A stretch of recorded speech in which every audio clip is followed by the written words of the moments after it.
Hello നമസ്കാരം. ഇന്ന് ഞങ്ങൾ പോകുന്നത് കൊടൈക്കനാലിലോട്ടാണ്. പോകുന്ന വഴിയിൽ നിറയെ കോടമഞ്ഞ് നിറഞ്ഞു നിൽക്കുകയാണ്. നമ്മൾ പോകുന്ന വഴിയിൽ ഒരു കുരങ്ങനിങ്ങനെ ഭക്ഷണത്തിനായിട്ട് എണീറ്റ് നിൽക്കുന്ന ഒരു രംഗമാണ് ഈ കാണുന്നത്. നമ്മൾ ആദ്യം പോയത് കൊടൈക്കനാലിലുള്ള ബ്രീൻഡ് പാർക്കിലോട്ടാണ്. അവിടെ പ്രവേശന ഫീസായിട്ട് ഒരാളിൽ നിന്ന് 50 രൂപയാണ് ഈടാക്കുന്നത്. ചെടികളിൽ പല രീതിയിലുള്ള രൂപങ്ങൾ ഉണ്ടാക്കി വെച്ചിട്ടുണ്ട് എന്നുള്ളതാണ് എൻ്റെ അവിടുത്തെ ഒരു പ്രത്യേകത.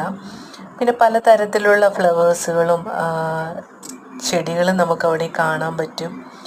നമ്മൾ ചെന്ന സമയത്ത് ചാറ്റൽ മഴ ആയത് കാരണം കുട്ടികൾക്ക് അവിടെ പാർക്കിംഗ് സൗകര്യം ഉണ്ടായിട്ട് പോലും അവർക്കൊന്ന് പാർക്കിൽ നിന്ന് കളിക്കാനുള്ള ഒരു സാഹചര്യം ഉണ്ടായിരുന്നില്ല.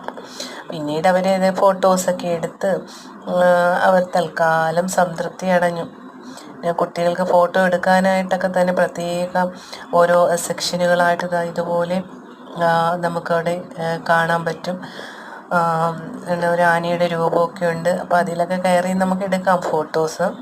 ഉണ്ടോ, വളരെ ഭംഗിയായിട്ടുള്ളൊരു കാഴ്ചയാണ്. ഇതാ കോടമഞ്ഞൊക്കെ താഴോട്ട് ഇറങ്ങി വരുന്നു കേട്ടോ. 4-4:30 മണിയായി. അപ്പം മഴച്ചാറ്റും. വളരെ രസകരമായിരുന്നു ആ അനുഭവം എന്ന് പറയുന്നത്. അപ്പം പക്ഷേ ആ മഴയുടെ ഒരു സാഹചര്യം കണ്ടത് കാരണം നമ്മൾ അവിടെ നിന്നും ഇറങ്ങാമെന്ന് തീരുമാനിച്ചു. ഇനി നമുക്ക് കൊടൈക്കനാൽ ലേക്കിലോട്ടൊന്ന് പോകണം.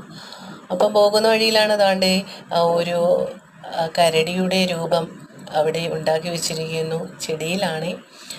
അങ്ങനെ ഞങ്ങൾ അവിടുത്തെ കാഴ്ചയൊക്കെ കണ്ട് മഴയിലൊക്കെ ഒന്ന് ചെറുതായിട്ടൊക്കെ ഒന്ന് നനഞ്ഞ് നമ്മൾ ലേക്കിലോട്ട് പോവുകയാണ്. അങ്ങനെ നമ്മൾ കൊടൈക്കനാൽ ലേക്കിലെത്തുകയും അവിടെ ചെന്നപ്പോഴാണ് അവിടെ ഹോഴ്സ് റൈഡിങ് കണ്ടത്. പിന്നെ കുട്ടികൾക്ക് അതിൽ കയറിയേ പറ്റൂ എന്ന് ശാഠ്യം പിടിച്ചു. അങ്ങനെ അവർ നമ്മൾ കുതിരയിൽ കയറ്റുകയാണ്. അപ്പം ഈ ഒരു ലേക്കിന് ഒരു റൗണ്ട് ചുറ്റിയിട്ടാണ് അവർ ഒരാളിൽ നിന്ന് 100 രൂപ വാങ്ങുന്നത്. ഒരുപാടുണ്ട് പോകാൻ കേട്ടോ. അതുകൊണ്ട് തന്നെ അദ്ദേഹം സൈക്കിളിലാണ് കുട്ടികളെ ഹോഴ്സ് റൈഡിങ്ങിനായിട്ട് കൊണ്ടുപോകുന്നത്.